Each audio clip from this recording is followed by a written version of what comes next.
Donc, bonjour à tous. Bonjour. Bonjour. Bonjour. Je suis content d'être ici parmi vous. Ça fait longtemps qu'on n'est pas venu physiquement, en tout cas moi, personnellement, physiquement en personne dans une église. Et surtout prêcher dans une église, ça fait longtemps. Ça fait déjà presque 2 ans depuis le début du COVID-19. Donc, je suis content d'être parmi vous aujourd'hui, de pouvoir vous apporter le message que Dieu, en fait, voudra vous toucher. Je l'espère que Dieu pourra vous toucher par ce message-là. Surtout avec le titre « Les 3 terroristes de la Bible », comme vous voyez à l'écran. Et donc, la question à savoir, c'est est-ce que c'est la Bible qui est un terroriste? Est-ce que la Bible, c'est un terroriste? Comme vous pouvez le voir ici, il y a une Bible. Donc, est-ce que la Bible, maintenant, il faut arrêter de la lire parce que c'est devenu un terroriste? Donc, c'est ça la question. Est-ce que la Bible est devenue un terroriste ou est-ce qu'il y a un message dans la Bible qui nous fait voir que les personnes pensent que c'est un terroriste? Donc, on a pu le voir déjà par le chant qu'on a chanté tout à l'heure. « Réjouissez-vous, chrétiens ». Vous avez peut-être vu aussi quelques idées du passage que je vais vous parler, avec le premier ange, le deuxième ange, le troisième ange. Donc, vous avez une idée de ce passage-là. Et avant d'entamer, dans le fond, ce sermon, je voulais vous raconter une petite histoire. Parce que j'ai failli pas venir, Sébastien. Je ne t'ai pas averti parce que finalement, je ne vais pas le stresser. Peut-être qu'il va être stressé. J'ai dit, je ne vais pas l'avertir. On va voir si Dieu va diriger tout. Finalement, j'ai pu trouver les solutions. Parce que jeudi dernier, dans le fond, jeudi passé, dans le fond, 2 de mes disques durs ont lâché. J'ai perdu, dans le fond, toutes mes données de mon ordinateur, de mon disque externe. Donc, j'ai perdu toute ma compagnie de site web. J'ai tout perdu. Toute ligne sur ligne, j'ai tout perdu. Le ministère, j'avais plus les sermons ici, j'avais plus rien. Donc, je suis arrivé ici sans sermon. Puis, finalement, j'avais donné une copie à Ravenant. Donc, il y avait le sermon, mais là, il n'y avait plus de PowerPoint. Là, je dis, bon, j'avertis-tu Sébastien ou non? Je fais quoi? Puis, finalement, je me suis rappelé que pour la première fois, je n'avais pas fait mon sermon sur PowerPoint, mais je l'avais fait sur Google Slide. C'est-à-dire que je l'avais fait en ligne. C'est-à-dire que j'avais une copie en ligne que j'ai pu mettre sur mon ordi, puis j'ai pu te partager par la suite. Donc, je remercie Dieu que j'ai pu arriver sans bien, mais que j'ai pu avoir le contenu que je voulais vous présenter aussi totalement, complète, et corrigé même. Donc, je voulais faire ce petit moment-là, vous parler. Là, je trouvais ça important, sinon je serais venu ici sans vous présenter quelque chose. On va prier pour que tu puisses récupérer tes données. Oui, je l'espère. En ce moment, c'est censé marcher. Ça fait 2 jours que j'essaie, puis ça marche, puis finalement, il y a quelque chose qui fait que ça ne marche pas. Mais si j'arrive en bien, je vais te texter pour savoir si tout est arrivé en bien, puis on va rendre gloire à Dieu pour ça, parce que je prie depuis jeudi, je suis stressé depuis jeudi. J'ai même appelé mon client, j'ai dit « Ton site web, je ne peux pas continuer, j'ai rien. » Puis déjà que j'avais déménagé, puis ça a retardé beaucoup, donc on continue à prier. Puis là, je suis stressé pour mon disque dur, puis je suis stressé de vous présenter ce message-là devant vous, parce que ça fait longtemps aussi que je ne présente pas de message devant vous, devant des personnes. Ouais. Bon. Gloire à Dieu. Donc, pour revenir au sujet, vous avez une idée de qu'est-ce que ça peut être un terroriste. On a, depuis maintenant plusieurs années, on a une idée de qu'est-ce que c'est un terroriste. Surtout depuis les attentats de 2001, on a vraiment une explication, une définition claire et nette de qu'est-ce que c'est un terroriste. Et aujourd'hui même, on peut comprendre que le terroriste, c'est pas seulement le fait de tuer physiquement quelqu'un. Et même par les réseaux sociaux, à cette heure, on peut faire du terrorisme, du cyberterrorisme qu'on appelle ça. Et on a vu ça à plusieurs reprises, justement par les mots que les gens peuvent dire, par des idéologies chrétiennes, musulmanes, bouddhistes, hindouistes, etc.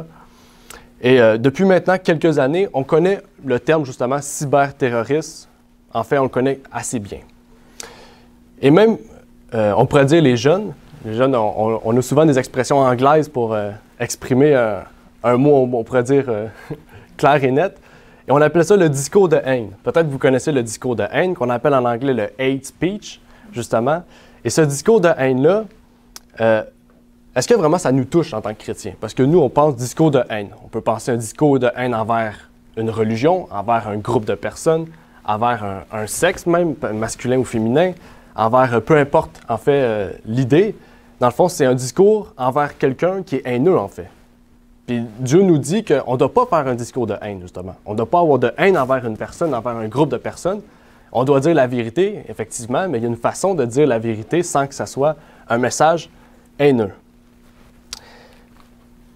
Et j'aimerais vous lire un passage dans Éphésiens 4, justement, Éphésiens 4, versets 14 à 16, dans la version Osterwald, puisque j'utilise la version Osterwald, qui nous dit « Pour que nous ne soyons plus de petits-enfants, flottant et emportés çà et là, à tout vent de doctrine par la tromperie des hommes et par leur adresse à séduire artificieusement, mais que, professant la vérité dans la charité, nous croissions en toutes choses dans celui qui est le chef. » Le chef, c'est Christ, de qui tout le corps, bien coordonné et étroitement uni par le concours de toutes les jointures, tire son accroissement selon la force assignée à chaque membre, afin qu'il soit édifié lui-même dans la charité, donc dans l'amour agapé, qu'on connaît aussi très bien par le nom de cette Église.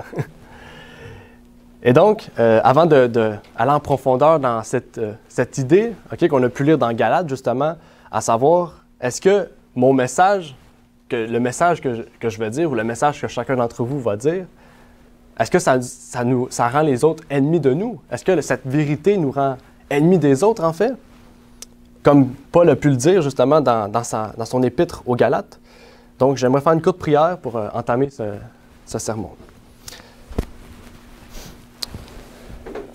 Notre Père qui est aux cieux, j'aimerais te prier, Seigneur, pour te remercier de me permettre d'être arrivé en bien ici, moi, ma femme et Renard, et que tu nous permettes aussi d'être réunis aujourd'hui dans un lieu d'adoration où que nous pouvons justement t'adorer en esprit, en vérité, Seigneur, et que nous puissions nous réunir physiquement aujourd'hui. Donc, je te prie de bénir ce moment de partage que nous aurons à avoir, Seigneur, et que tu puisses permettre que tous et chacun puissent sortir, grandir de cette parole, de ta parole, puisque nous allons voir plusieurs passages de ce qui est écrit dans ta parole, dans celle qui est sainte, cette parole éternelle, Seigneur, cet évangile éternel. Donc, je te prie de bénir ce moment au nom de ton Fils Jésus-Christ. Amen. Amen.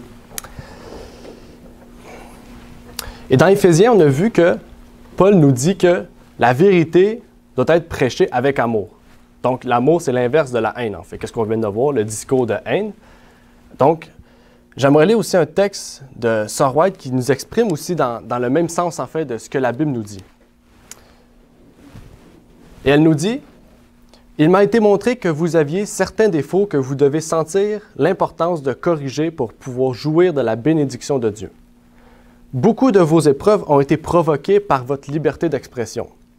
Vous estimez que le fait de parler clairement et de dire aux gens ce que vous pensez d'eux et de leurs actes est une vertu. Vous appelez cela franchise alors que c'est tout simplement de l'impolitesse et que cela suscite la combativité de ceux avec qui vous êtes mis en contact. Si d'autres devaient avoir la même attitude à votre égard, ce serait plus que ce que vous pourriez supporter. Ceux qui sont habitués à parler clairement et sévèrement aux autres ne sont pas contents de recevoir le même traitement à leur tour. » Donc, en fait, elle nous dit que, oui, il faut dire la vérité, il faut dire le message clairement, mais des fois, on voit que le fait de parler clairement, directement, sans détour, ni amour, surtout le plus important, sans avoir d'amour, ça peut refroidir les gens. Okay? Puis, à la place d'avoir le résultat qu'on veut, en fait, on a l'inverse du résultat. On repousse les gens au lieu de les attirer à Christ.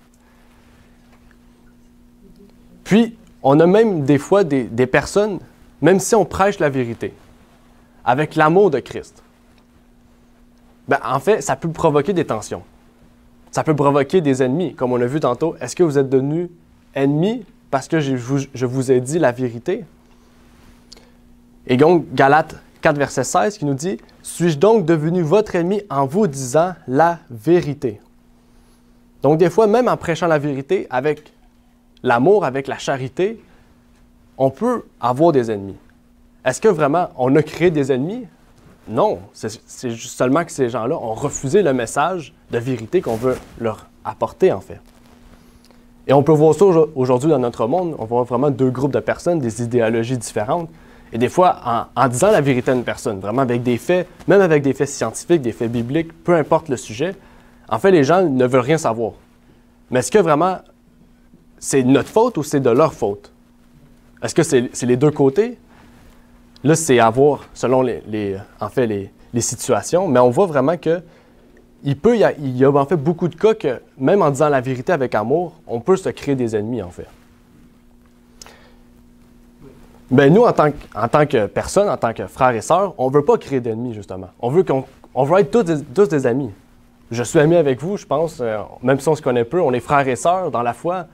Nous sommes tous des amis, mais il peut y avoir des gens, des fois, qui ne veulent pas, justement, être amis avec nous, juste à cause de la vérité. Mais notre travail reste à dire la vérité avec amour. On a un travail à faire malgré tout. Et ça, il y a beaucoup de gens, des fois, qui ne veulent pas dire la vérité pour ne pas créer de problème. Donc, qu'est-ce qu'il fait? Il cache la vérité pour garder un lien d'amitié. Et c'est là que vraiment, on voit que la corruption de l'Évangile se fait, en fait. Là, on commence à tomber dans cette apostasie. On fait une chute morale parce que les gens à l'extérieur sont différents de nous, donc nous, on se soumet à l'extérieur. Et ça a été l'erreur, justement, des Juifs. Reprenez l'histoire de l'ancien Israël, prenez l'histoire aussi des Juifs à l'époque de Jésus, et vous allez voir vraiment qu'il y a quelque chose de frappant, en fait. Il ne faut justement pas faire comme eux ils ont fait. Et la Bible nous dit que qu'est-ce qui est arrivé dans l'Ancien Testament nous sert d'exemple. Donc, exemple à ne pas faire et à faire. Mais dans le cas de l'Israël ancienne, il ne faut pas imiter, justement. Et dans le Nouveau Testament, on a l'exemple qu'il faut suivre. On a Jésus-Christ, justement, qui est mort pour nous, mais qui nous montre aussi cet amour agapé, cette charité qui veut, justement, qu'on partage aux autres. Et pourtant, si on continue dans cette même idée avec les Juifs, on voit que les Juifs ont rejeté Christ. Mais qu'est-ce qu'ils ont vraiment rejeté? Est-ce que c'est Christ ou est-ce que c'est son message? En fait, on voit que les Juifs ont rejeté son message. Christ disait aux Juifs de se repentir de leurs fautes, de retourner dans le droit chemin. Et les Juifs ont dit non, nous, on ne veut pas retourner dans le droit chemin. On reste dans le chemin qu'on est en ce moment, parce qu'on est bien. On est bien où est-ce qu'on est. Ils rejetaient cet amour, en fait, que Christ voulait leur apporter. Ils rejetaient ce message de rédemption que Christ voulait leur apporter. Et eux sont allés au point même de crucifier Christ. Et ça, c'est le cas extrême, en fait, d'une rébellion envers Dieu. Et cette expérience que Christ a vécue, on va la vivre, en fait. On voit dans le Nouveau Testament, en particulier dans le livre de l'Apocalypse, qui est le livre par excellence de la prophétie, qui s'agit aussi beaucoup plus à notre époque, on voit vraiment cette même idée, en fait, que le peuple de Dieu, à la fin des temps, va être persécuté, comme Christ a été persécuté. On ne sera peut-être pas crucifié, mais nos idées vont être crucifiées, en fait. Qu'est-ce qu'on va croire, en fait, va être crucifié. On va dire que ce sont des fanatiques, des sectes. Et j'aimerais lire un autre texte de l'Esprit de prophétie qui nous dit « Les missionnaires de l'Église chrétienne doivent se tenir dans la virilité donnée par Dieu, avec le privilège d'exercer la liberté d'expression ainsi que la liberté de foi.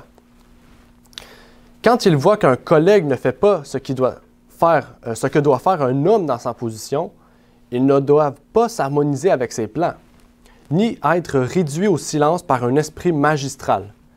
Agir de la sorte serait un grave préjudice pour lui ainsi que pour eux. » Donc ici, c'est des expériences de vie, dans le fond, que Sir White nous explique, mais ça devrait aussi nous concerner, en fait, parce qu'on peut vivre ces mêmes expériences-là. Et elle nous dit ici, quand on voit un frère ou une sœur, okay, même dans le cas extrême, on peut voir une sœur, ici on parle des frères dans le ministère, des missionnaires, mais on peut voir des sœurs aussi qui peuvent exercer la même chose qu'on a pu, le même état d'esprit qu'on a pu voir. En fait, qui annonce un message sans cet amour de Christ. Elle nous dit ici qu'il ne faut pas le laisser faire, en fait. Mais il ne faut pas aussi accepter sa façon de procéder. Si cette personne-là prêche d'une façon sans amour, d'une façon très stricte, comme on a vu tout à l'heure, en fait, avec un esprit magistral, un esprit de gouvernance, peut-être même dictatorial, en fait, mais il ne faut pas suivre son courant en disant « c'est un dictateur, donc je vais me soumettre à ce qu'il dit ».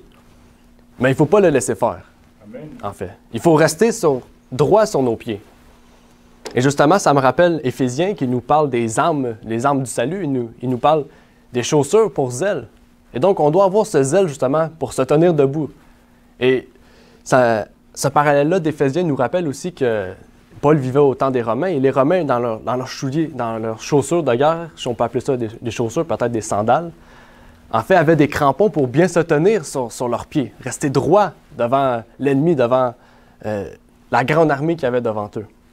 Et nous aussi, on doit avoir cette chose, ce zèle que Christ nous donne pour nous tenir fermes devant l'ennemi, nous tenir fermes devant les problèmes, en fait, devant le mur.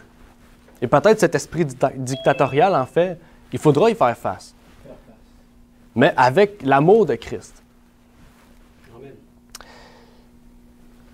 Mais là, vous vous dites, OK, mais je comprends pas les 3 terroristes de la Bible. T'en as pas parlé encore. Peut-être que j'en parlerai jamais, mais inquiétez-vous pas, on va y arriver. C'est une introduction, là. Donc, je vais vous parler plus précisément, on s'en va vers cette idée-là. J'aimerais vous lire une autre expérience, OK, qui nous dit « En Suède, comme dans d'autres pays, l'opposition la plus acharnée à la réforme venait du clergé. Au fur et à mesure que les réformateurs prenaient de l'ascendant et que le protestantisme devenait la religion d'État, ils devenaient intolérants et oppressants. » Donc, au fur et à mesure que la vérité faisait chemin, en fait, qu'est-ce qui arrivait? Le dragon montrait son vrai visage. Okay? Il commençait à être intolérant, oppressant. Et ça continue en disant « Bien que leur autorité soit limitée, les prêtres de Suède possèdent une grande influence. Dans chaque ville, il y a un conseil d'Église qui a le pouvoir d'interdire toute prédication considérée comme dangereuse pour l'Église ou qui entraînera des divisions. Le prêtre est membre de ce conseil, mais bien qu'il puisse vouloir appliquer la loi, il ne peut rien faire si les autres membres du conseil s'y opposent. La loi est maintenant très impopulaire et n'est pas souvent appliquée. » Tout le texte est là? Non, je pense pas. OK. L'opinion publique est fortement en faveur de la liberté d'expression et de conscience. Mais comme nous l'avons vu, le clergé luthérien est jaloux de toute influence qui affaiblira son emprise sur le peuple et l'esprit d'intolérance et de persécution n'est pas éteint. Donc, ici, il y a beaucoup de choses qu'on comprend. On comprend que l'Église, en fait, ici on parle du clergé, l'Église catholique, en fait de l'oppression sur les protestants. Les protestants prenaient de l'emprise en Suède, on pourrait dire en général dans l'Europe, prenaient de l'emprise, prenaient de la puissance, même que, on pourrait dire, l'idéologie protestante était devenue dans l'État, en fait. Et le clergé a voulu mettre un terme à ça. Donc, à la place d'être sur la chaire le dimanche et de dire « Ah, à bas les protestants », maintenant ils se sont dit « Non, on va sortir notre force, notre idéologie dictatoriale, et on va devenir intolérant et oppressant. » Mais le problème, c'est que, justement, il y avait des lois, okay? Il y avait des conseils, donc ils devaient passer par ce conseil-là pour appliquer des lois, et donc ça n'a jamais pu arriver au jour, en fait au goût du jour, voir ce résultat-là comme les prêtres le voulaient. Et le clergé voulait justement mettre des lois interdisant des messages précis d'être prêchés. Et comme j'ai pu dire, on n'a jamais pu voir, en fait, ce résultat-là. Mais est-ce qu'aujourd'hui, cette idéologie refait surface? Vouloir empêcher des gens de parler de certains sujets, empêcher certains messages d'être dits. Et ça nous rappelle cette idée de cyberterrorisme, en fait, où on met des termes et quand on retrouve ces termes-là, on bloque tout de suite la publication, surtout sur Facebook, sur Google, etc. Mais j'aimerais aller encore plus précisément, parce que là, c'est loin, on parle de l'histoire ancienne. Et là, j'ai parlé de cyberterrorisme, donc on va arriver vers ce but-là, du cyberterrorisme. Ici, vous pouvez voir sur le site de l'ONU qui nous dit « Après une montée sans précédent de violence à l'encontre des communautés religieuses et des personnes appartenant à des minorités religieuses, l'Assemblée générale a adopté aujourd'hui, entre autres choses, une résolution proclamant le 22 août comme journée internationale commémorant les victimes d'actes de violence fondés sur la religion ou la conviction. » OK. Ces actions ont entraîné une montée sans précédent du racisme, de la discrimination et de la xénophobie, y compris à l'encontre des migrants. Soulignant que le phénomène ne se limitait pas à une race ou à une religion en particulier, Il a ajouté que les récentes attaques horribles soulignaient la responsabilité de la communauté internationale de déployer de véritables efforts pour lutter contre le discours de haine, y compris dans les médias modernes. Donc ça, c'est l'ONU qui a écrit ça, okay, sur son site officiel. Vous avez pu voir le lien qui est ici. Ils ont affirmé ça en 2019, donc c'est tout récent. Et justement, la papauté aussi, le pape plus précisément, dans son encyclique, okay, a dit la même chose en fait. Okay? Les médias, c'est un moyen de contrôle, un moyen de contrôle social, de contrôle d'idéologie en fait. Donc on doit contrôler cette idée en fait, ces réseaux. Et donc j'aimerais encore lire ce que l'ONU nous dit, mais sur sa stratégie en fait, parce qu'en 2019, c'est l'idée. Après ça, ils ont une stratégie de mise en place pour mettre en marche cette idée. Et voici leur stratégie. Okay.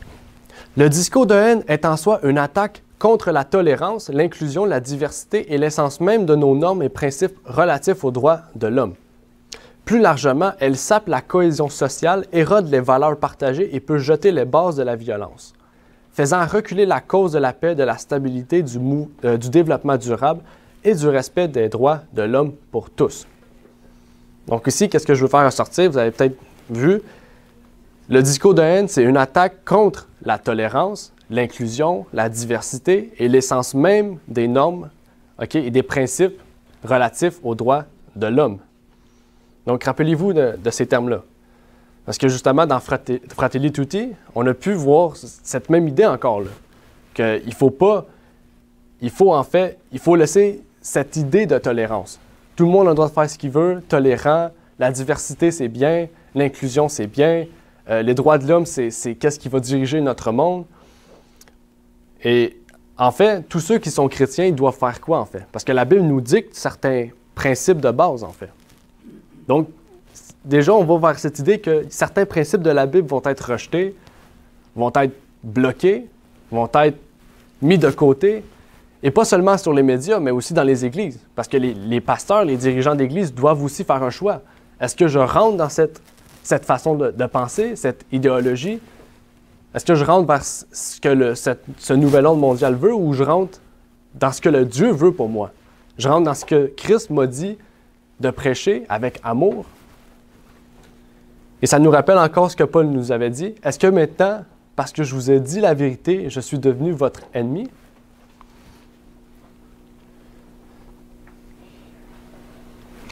Et j'aimerais lire ce que le pape, justement, nous a dit dans Fratelli Tutti, dans son encyclique. Il y a en effet aujourd'hui la tendance à une revendication toujours plus grande des droits individuels. Je suis tenté de dire individualiste. Si le droit de chacun n'est pas harmonieusement ordonné au bien plus grand, il finit par se concevoir comme sans limite et par conséquent devenir source de conflits et de violence. Donc, ici, il nous dit qu'on a le droit aux droits individuels. Le droit individuel, c'est le fait de penser ce que je veux, de dire ce que je veux, de croire ce que je veux. Et donc, si Dieu me dit fais ces choses-là, dis ça, dis-le pas comme ça, agis comme ça, en fait, je me conforme à ce que Dieu me dit. Mais en fait, le pape ici nous dit, oui, tu as le droit à tout ça, mais si le bien commun, le bien plus grand c'est le bien commun, si le bien commun n'est pas en accord avec ce que tu penses, en fait, tu dois te conformer.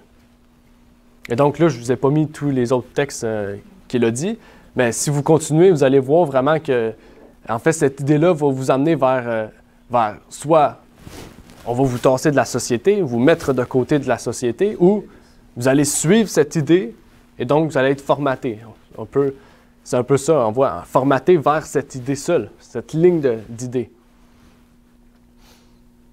Et donc, les droits individuels, nos libertés individuelles, en fait, c'est pas une idée qui marche totalement avec l'ONU, en fait. On voit qu'ils en prennent une partie pour plaire aux conservateurs, peut-être, et aux libéraux. Puis, ils tassent la grande importance, en fait, de cette liberté, qu'on a le droit de prêcher, en fait, ce que Dieu veut nous dire, en fait. Dieu nous a créés libres, et donc, dans le choix de choisir ce qu'on veut. Mais l'ONU et le pape nous a dit, non, vous n'aurez plus le droit à ça si vous ne vous conformez pas à ce que l'on veut. Et donc, ça va mener à une source de conflit. Ce conflit, en fait, que Christ fait avec Satan depuis maintenant 6000 ans, presque. Et en fait, on sait que Christ va gagner, puisqu'il nous le dit, en fait, du début à la fin, que Christ est vainqueur.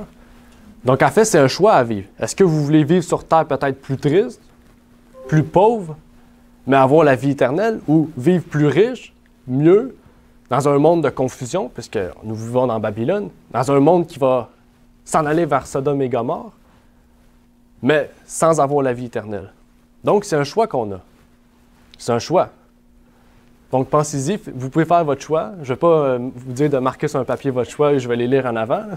Mais vous pouvez prendre votre choix, en fait. Il faut prier sur ça, méditer sur ça, réfléchir sur ces choses, en fait. J'aimerais vous lire un autre passage d'un blog, justement, d'un site Internet en France, qui a rapporté, justement, un texte de Facebook qui nous dit « C'est un signal fort en termes de réglementation », a déclaré Sonia Sis, avocate au cabinet Linklater, ajoutant qu'il s'agissait d'une première mondiale. Le discours de haine n'est plus considéré comme faisant partie de la liberté d'expression. Il se situe maintenant au même niveau que le terrorisme.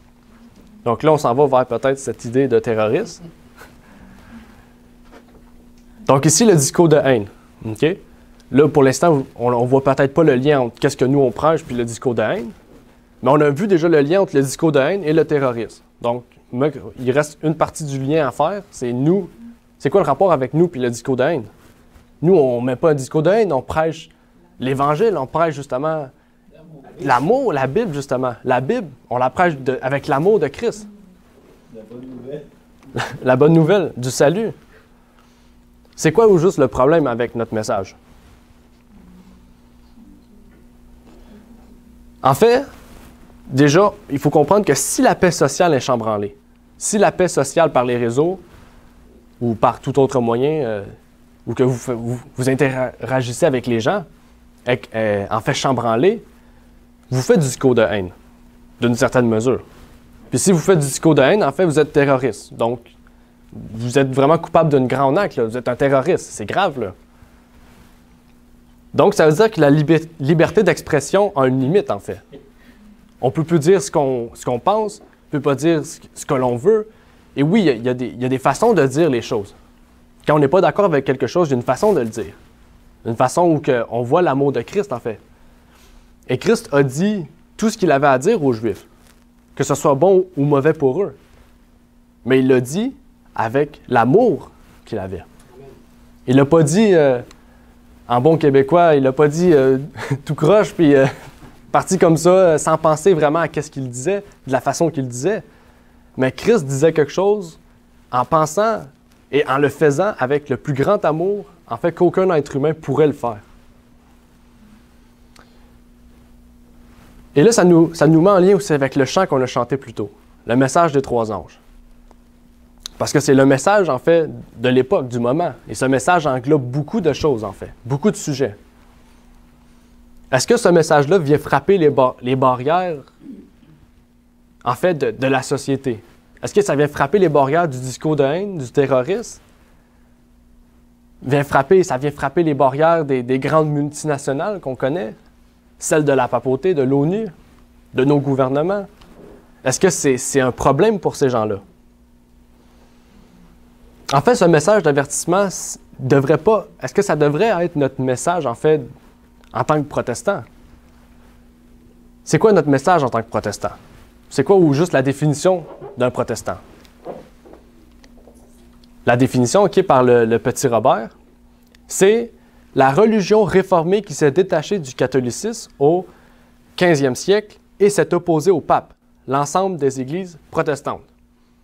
Donc, en fait, il s'est opposé au pape. Donc, s'il s'oppose au pape, et si le pape, c'était lui qui dirigeait le monde à l'époque, c'était des terroristes, ça veut dire. Parce qu'il allait à l'encontre de ce que le social disait. Et ça a créé beaucoup de guerres, en fait. Donc, ça a chambranlé, le mouvement social. Donc, ça veut dire que c'était des terroristes. Martin Luther, c'est un terroriste. Jean Calvin, c'est un terroriste. Jean Hus aussi. C'est tous des terroristes, ça veut dire. Et si on y pense 30 secondes, c'était pas vraiment des terroristes, en fait. bien, aux yeux d'un groupe de personnes qui voulaient diriger le monde, c'était des terroristes. Ils ont pu réussir à faire penser ça aux gens. Par quoi? Par les médias. Et les médias à l'époque, c'était peut-être le papier, peut-être aussi l'oral. Aujourd'hui, on a les médias sociaux. Aujourd'hui, en fait, tout sort plus rapidement, en fait. En une seconde, en fait, vous pouvez être ruiné. En une seconde, vous pouvez être riche. Et dans les principes fondamentaux de 1889, on nous dit quelque chose d'intéressant. Qu'étant donné que l'homme de péché, la papauté, a pensé changer les temps et la loi de Dieu, Daniel 7, verset 25, et a induit pratiquement une partie, non, toute, c'est pas un petit peu, c'est beaucoup, là, toute la chrétienté en erreur concernant le 4e commandement, nous trouvons une prophétie sur une réforme à ce sujet, laquelle doit avoir lieu parmi les croyants juste avant la venue du Christ. Donc, après ça, il y a une énumération de plusieurs passages, dont Apocalypse 14, verset 12. Et ça nous parle plus spécialement. On l'a chanté tantôt, et là, maintenant, on le lit, et on le retrouve dans la Bible, et c'est un message, en fait, qui doit être prêché aujourd'hui. Et donc, ça nous amène à penser, justement, que ce travail, ce message sera mal vu, en fait. Là, on n'a pas vu encore c'est quoi au juste ce message-là. Pourquoi ça toucherait les gens? Pourquoi les gens auraient peur d'un premier ange? Pourquoi le premier ange, en fait, secourait la paix sociale? Parce que pour eux, peut-être qu'ils ne croient pas aux anges. Peut-être que les anges n'interagissent pas avec eux. C'est quoi le lien au juste? En fait, le message des 3 anges vient heurter cette idéologie sociale, cette idéologie libérale, surtout de tolérance que la papauté a établie. Parce que, justement, le message des 3 anges a un message précis, avec un but précis et justement un sujet précis. Et donc, c'est toutes des choses que la Bible révèle. Je ne sais pas si... OK, non. Parfait.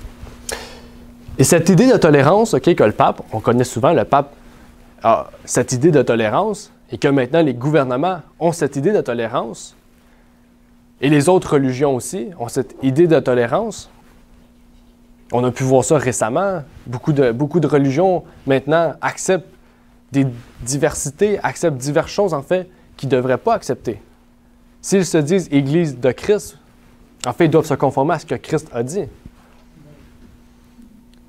Et en fait, ces religions-là, ces dénominations-là, viennent détruire le message principal des 3 anges. Donc, on va aller voir ça ensemble. OK? On va aller voir ça dans Apocalypse 14. J'ai pas marqué les versets à l'écran, désolé. J'avais pas prévu aller voir les versets, mais puisque Sébastien m'a dit j'ai un peu plus de temps, je vais prendre le temps. On en profite. Apocalypse 14, verset 6. Exact. Et je vis un autre ange qui volait au milieu du ciel, portant l'Évangile éternel. On en a parlé tout à l'heure, justement, de l'Évangile éternel. OK. Pour l'annoncer à ceux qui habitent sur la terre, à toute nation et tribu et langue et peuple. Et le verset 7, c'est la continuation du premier ange, on va le lire. En disant d'une voix forte, craignez Dieu et lui donnez gloire, car l'heure de son jugement est venue. Et adorez celui qui a fait le ciel, la terre, la mer et les sources d'eau. Donc ici, il y a beaucoup de choses qui nous parlent. On nous parle de craindre Dieu, on nous parle de lui donner gloire, on nous parle du jugement, on nous parle de l'Évangile éternel, on nous parle d'un Dieu aussi. C'est qui ce Dieu, en fait? Et donc, le premier ange nous révèle, en fait, ce Dieu créateur, puisque c'est lui qui a fait les cieux, la terre, la mer, les sources d'eau.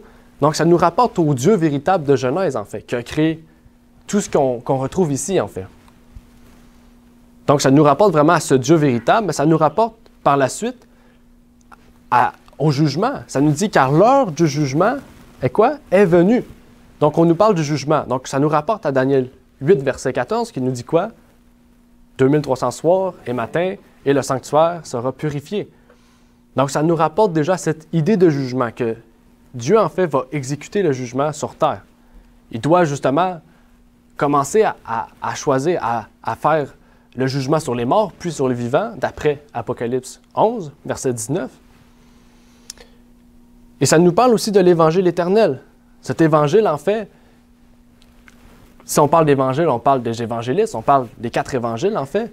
Mais on voit que ces 4 évangiles, en fait, c'est toute la Bible, en fait. Donc, en fait, on comprend ici que la Bible doit être prêchée éternellement, pour toujours et à tout jamais. Donc, c'est un message peut-être qui ne choquera pas beaucoup les gens à l'extérieur. Mais en fait, l'Évangile éternel, si on veut prêcher totalement la Bible, on va voir que beaucoup de gens vont être choqués par ce message-là. Ils vont dire quoi? Un discours de haine. Et si c'est un discours de haine, on a dit tantôt, discours de haine égale terrorisme.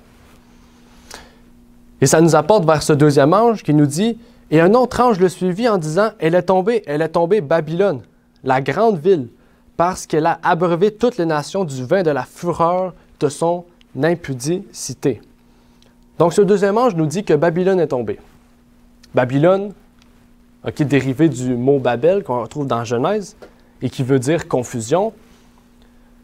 En fait, la confusion de quoi? Ici, Babylone, on pense tout de suite à l'Église catholique.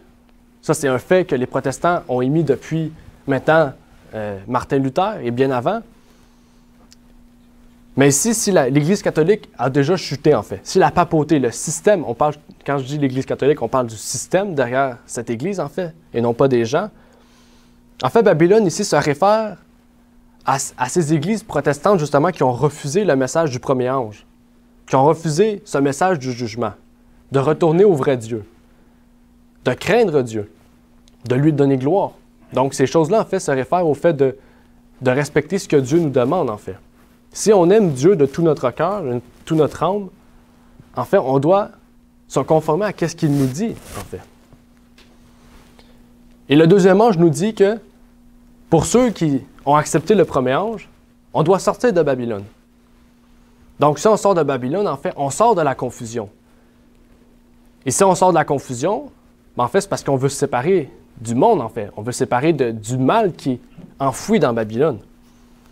Et donc, ça nous rapporte encore au fait qu'il va y avoir un petit reste, en fait, qui est séparé du monde. Et ce petit reste-là, il doit prêcher le premier ange. Et s'il prêche le premier ange, en fait, il va être vu comme une secte. Un terroriste. Oui, merci, j'avais pas pensé. Un terroriste.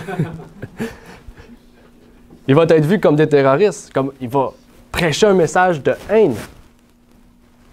Et le troisième ange, on pourrait dire, c'est le pire pour eux. Pour nous, non. Pour nous, c'est le message qu'on doit faire, justement. Mais pour eux, c'est le pire. Pour eux, c'est pas un message de haine, c'est vraiment du terrorisme pur. Là. Et le troisième ange nous dit au verset 9, « Si quelqu'un adore la bête et son image, et s'il en prend la marque au front ou à la main, il boira aussi du vin de la colère de Dieu, du vin pur préparé dans la coupe de sa colère. Et il sera tourmenté dans le feu et le soufre en présence des saints anges et de l'agneau. Et la fumée de leur tourment montera au siècle des siècles, et ils n'auront aucun repos, ni le jour ni la nuit. Ceux qui auront adoré la bête et son image, et quiconque aura pris la marque de son nom. » Verset 12. « C'est ici la patience des saints, ce sont ici ceux qui gardent les commandements de Dieu et la foi de Jésus. » Donc ce message-là est terrible, en fait. Pas pour nous, mais si on doit le prêcher, en fait, on doit justement pouvoir prêcher ce message-là dans la totalité pour permettre aux autres, justement, de ne pas subir la colère de Dieu. Notre travail, nous, c'est justement de faire sortir ces gens-là de Babylone. Et en prêchant ce message-là, en fait, qui nous dit de ne pas adorer la bête et son image, en fait, juste ces deux points-là, adorer la bête et son image, si on prêche ça, en fait, c'est un message de haine, parce qu'on parle contre qui? Contre la papauté, contre ce système. Donc, c'est un message de haine qu'on fait envers un groupe particulier de personnes. Mais si Dieu nous écrit ça, est-ce qu'on doit le prêcher ou on ne le prêche pas? Est-ce que moi, j'aimerais mieux être vu comme un messager haineux que comme un rebelle envers Dieu? Parce que la souffrance ne sera pas la même. Ça ne sera pas la même du tout, en fait. J'aime mieux voir des humains me cracher dessus, me dire que mon message, en fait, est inhumain, est du terrorisme, que de me faire dire, comme Christ a dit aux Juifs, « Je ne te connais pas, arrière de moi. » Donc, on a un choix à faire, en fait. Et on a vu ça avec une idée, avec la publicité de Québec, message haineux, message presque terroriste. Pourquoi? Parce qu'on a dit que c'est un camp meeting où on veut adorer le Père et le Fils, une présentation. En fait, c'est le message du troisième ange, des trois anges ici. Le premier ange, on nous dit de quoi? D'adorer le Dieu créateur. Et en fait, ces trois choses touchent toutes les religions, puisque ça nous dit que c'est un message universel. Les anges volent au milieu du ciel, c'est un message universel, mais ça nous dit aussi que c'est un message qui doit être donné à tout habitant sur la terre, à toute nation et tribu, et langue et peuple. Donc, en fait, il n'y a aucune personne qui peut être exclue de ça, en fait. Toute personne est inclue dans ça. Et ces trois messages-là, ce sont nos trois terroristes de la Bible, en fait. Et ceux qui le prêcheront seront des terroristes, dans une certaine mesure, en fait. Nous, on sait qu'on n'est pas des terroristes, on ne veut pas tuer personne, en fait. On essaie d'éviter qu'il y ait des morts, en fait, parce que la Bible nous dit « la colère de Dieu tombera », et on veut justement que ces gens-là ne reçoivent pas cette colère de Dieu. Et j'aimerais lire 1 Roi 18, versets 17 et 18, qui nous dit, on en a parlé aussi un peu, je pense, aujourd'hui, « Et aussitôt qu'Achab eut vu Élie, il lui dit, « Est-ce toi, perturbateur d'Israël? » Mais il répondit, « Je n'ai point troublé Israël, mais c'est toi et la maison de ton père, en ce que vous avez abandonné les commandements de l'Éternel et que tu es allé après Baal. » Donc, qu'est-ce qu'Élie dit ici? C'est la même chose. C'est la même chose. Akab dit quoi? C'est toi qui perturbes Israël. C'est toi le terroriste. Puis parce que tu es tout seul, puis que nous, on est 30 000, je sais pas, 50 000, ben, en fait, le social nous dit, ben, c'est toi, en fait. Mais qu'est-ce qu'il dit que c'est toi, que c'est Élie plutôt que le groupe d'Akab? Mais Élie a dit, non, c'est pas moi, c'est toi. Pourquoi? Parce que tu as abandonné Dieu, tu as refusé le premier ange, donc tu es devenu Babylone, puis si tu continues comme ça, tu vas accepter cette marque, justement. Parce que tu vas rentrer dans ce système de Babylone, ce système corrompu. Et comme il nous dit, tu es allé vers Baal, vers les Baal, en fait, vers les faux dieux. Et on peut penser justement vers cette fausse conception de la divinité, la Trinité, justement, où que les gens ont décidé d'accepter cette Trinité. Et en acceptant cette Trinité-là, en fait, ils ont pu entrer dans ce mouvement œcuménique-là, et donc, faire quoi? Avoir une chute morale. Et donc, en fait, détruire la vérité pour mettre en place ce système moderne, en fait. En fait, le monde d'aujourd'hui qu'on retrouve. Et qu'est-ce qu'on comprend bien ici, c'est que le message d'Élie. Élie dénonçait l'apostasie d'Israël. Et nous, on dénonce l'apostasie du monde, en fait. L'Ancien Testament, c'est toujours le petit plan de ce qui va se révéler aujourd'hui dans le monde. Et en fait, c'est Akab qui a détourné et qui a perturbé Israël. Mais il met la faute sur Élie. Et on retrouve la même chose aujourd'hui, en fait. Ceux qui prêchent ce message de trois anges sont accusés de perturber l'Église adventiste, sont accusés de perturber, en fait, le monde. Mais en fait, c'est ces églises-là qui ont détourné le message. Ils ont décidé de prendre la voie obscure. Ils ont décidé de prendre la voie de Satan. J'aimerais lire un passage de la tragédie des siècles qui nous dit « C'est l'apostasie qui amena la primitive Église à rechercher l'appui du gouvernement et préparer la voie à la papauté, c'est-à-dire la bête. » Donc, on parle ici d'Éphèse. Saint Paul l'avait dit. Il faut que l'apostasie soit arrivée auparavant et qu'on ait vu paraître l'homme du péché. 2 Thessaloniciens 2, verset 3. Ainsi, l'apostasie de l'Église préparera la voie à l'image de la bête. C'est clair ici. Pour vrai, c'est vraiment clair et net.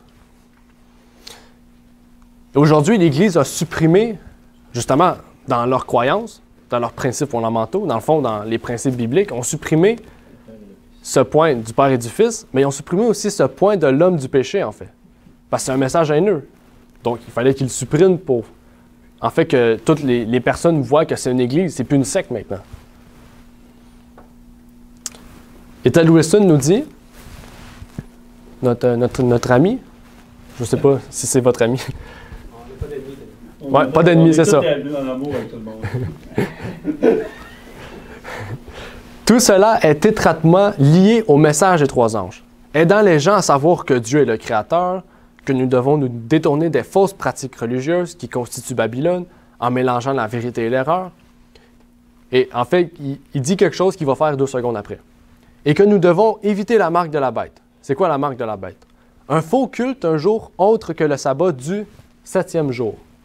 Donc après ça, il dit plus haut, Babylone constitue un mélange de la vérité et l'erreur. Après ça, il dit ici que le sabbat, c'est le vrai jour de Dieu, mais que n'importe quel jour, en fait, peut être un faux culte. Mais est-ce que la Bible nous dit ça? Est-ce que l'Esprit de prophétie nous dit ça?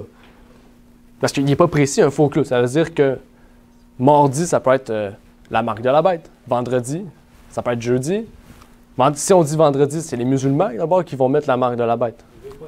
Il ne veut pas dire.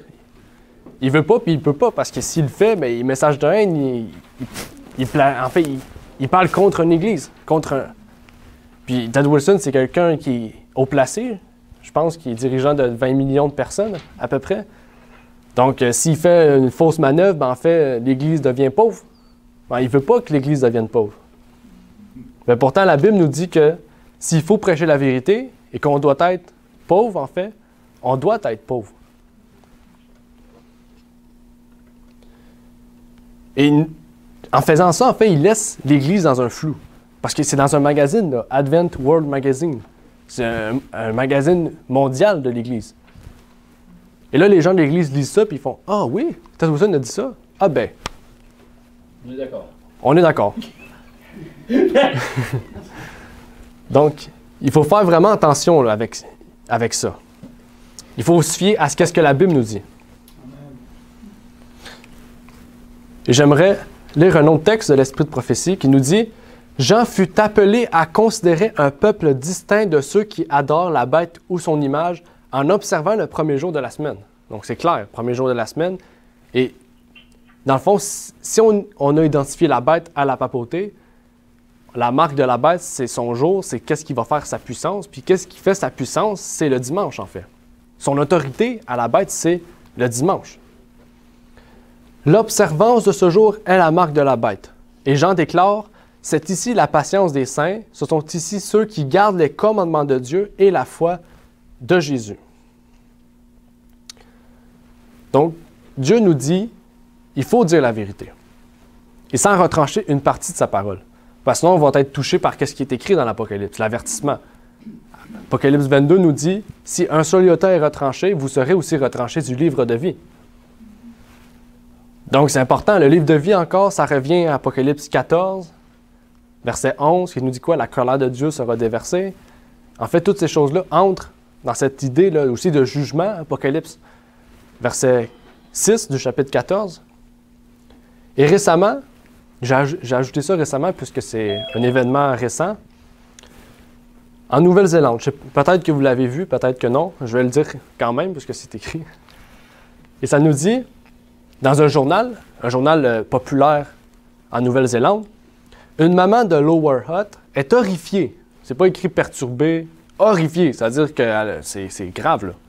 Que les enfants sont utilisés pour livrer des livres colportant une rhétorique religieuse extrême à leurs voisins. Donc c'est quoi? C'est grave là, pour elle. C'est quoi au juste ce livre? Elle était dégoûtée que la société de distribution Ovato s'attende à ce que sa fille et d'autres enfants livrent du matériel qui contenait ce qu'elle appelait une théorie du complot et une propagande extrême. Et là, je ne sais pas, je n'ai pas marqué le contexte avec le livre. Je vais vous dire le livre en question. La Bible. Mais ce livre-là, en fait, c'est un monsieur qui avait écrit, justement, on pourrait dire, un résumé de la tragédie des siècles, mais mis au goût du jour. Donc, en fait, il a mis des événements historiques d'aujourd'hui, puis il distribuait ça, en fait, partout dans le monde. En français, en anglais, en fait, je pense qu'il y a 70 langues de ce livre-là. C'est un livre très populaire partout dans le monde, et l'Église adventiste ne veut pas reconnaître ce livre-là comme étant vrai, parce que, justement, comme la maman, elle a eu peur, elle est horrifiée d'un livre. C'est pas d'une personne, c'est d'un livre. Donc, c'est à quel point que le livre, c'est du terrorisme, presque. Mais en fait, c'est du terrorisme. Et ce livre-là, c'est le livre National Sunday Law, la loi du dimanche national. Donc, en fait, un livre qui parle de la marque de la bête, est horrifiée par une mère. Et si la mère est horrifiée parce que sa fille distribue ça, puis que c'est des adventistes, ça veut dire que c'est une mère adventiste qui est horrifiée de la marque de la bête. C'est-à-dire que pour elle, prêcher la marque de la bête, comme elle l'a dit plus haut, c'est une théorie du complot et une propagande extrême. C'est grave, là. C'est-à-dire qu'elle ne veut pas prêcher ce message-là. Il faut éviter ce message-là. Et comme j'ai dit, c'est un livre basé sur la tragédie des siècles. Il y a seulement des faits historiques qui ont été rajoutés. Peut-être la structure du livre a été changée, mais c'est un livre, en fait, qui reprend la même idée que la tragédie des siècles. Et pour cela, l'article est tellement devenu populaire que le pasteur de l'Église adventiste a répondu en Nouvelle-Zélande. Il s'appelle Bob Larson. Il dit, le pasteur principal de l'Église adventiste du 7e jour de l'île du nord de la Nouvelle-Zélande, Bob Larson, a déclaré que le livre n'était pas approuvé par l'Église. L'Église n'a pas été impliquée dans la publication ou la distribution de ce livre. L'Église ne soutient ni ne recommande ce livre. Donc, il ne recommande pas un livre qui dénonce la marque de la bête. Et ce livre-là, en fait, a apporté beaucoup de gens, en fait, à la vérité biblique, là, au message des trois anges, à accepter Dieu dans leur vie, à accepter justement ce message des trois anges, à se conformer à ce qu'il a dit. Mais pour ce pasteur, en fait, pour l'Église, parce qu'il parle au nom de l'Église, en fait, non, c'est pas un message qu'on recommande, c'est pas un livre qu'on recommande, mais on recommande le grand espoir. Ça, c'est un très bon livre qui simplifie, qui a enlevé tous les passages de la tragédie des siècles importants pour la papauté sur les passages importants.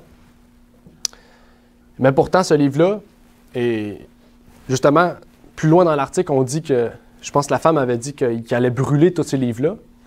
Justement, il y avait 90 000 exemplaires, ils vont tous les brûler.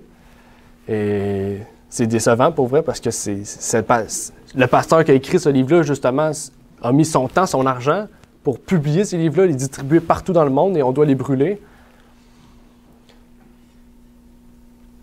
Mais justement, encore pire que ça, c'est pas fini.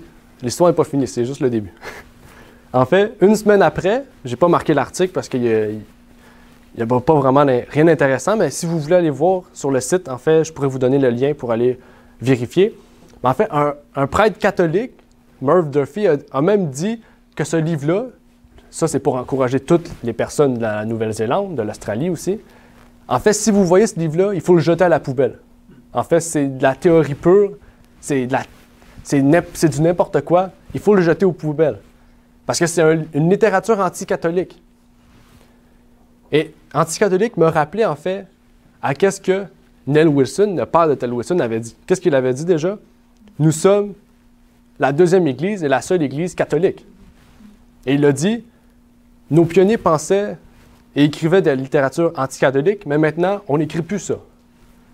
Et donc, on voit que, en fait, l'Église et justement la papauté marchent de pair ensemble, en fait. Ils pensent ensemble. Et c'est pas juste eux, en fait, les multinationales aussi, les gouvernements aussi. Toutes les religions pensent comme eux. Et ça devrait nous troubler, en fait. Mais nous, si on veut vraiment faire partie de ceux qui prêchent ce message, on doit rester debout. Qu'est-ce qui est écrit dans Éphésiens? Sur l'armure du chrétien, on doit la revêtir au complet. Et surtout le zèle pour rester debout, là. Les souliers, les chaussures, les sandales, tous les souliers que vous voulez. Et même si on est classé comme des terroristes, en fait, on va suivre le même chemin que Christ. Parce que Christ était considéré comme le chef d'une secte. Et les Juifs, ils l'ont même traité de fou. Ils l'ont craché au visage. Ils l'ont giflé. Ils l'ont battu. Au point même de le crucifier. Mais Christ s'attendait à ces choses, puisqu'il a dit à son Père, en priant, « Peux-tu éviter cette coupe? » Et son Père a dit non. Parce qu'il devait justement souffrir jusqu'à la dernière goutte, pour verser la dernière partie de son sang. Mais il est revenu à la vie, et qu'est-ce qu'il a fait? Il est monté au ciel, il nous a légué justement son amour, son esprit. Il nous a légué aussi des témoignages dans sa parole. Toute la Bible est un témoignage de sa vie, un témoignage de son sacrifice, de son amour pour nous, et surtout l'amour du Père pour nous. Et donc, on doit faire de même. Parce que même si on meurt, on a un exemple de Christ, il est ressuscité. On a l'exemple de Moïse, il est ressuscité. Donc, en fait, qu'on soit vivant ou qu'on soit mort, si on a fait ce que Christ nous a demandé de faire, on va recevoir cette vie éternelle. On va être écrit dans ce livre de vie. Et c'est pas ce qu'on veut, être écrit dans le livre de vie? Amen. Recevoir cette vie éternelle. Voir cette nouvelle Jérusalem en or.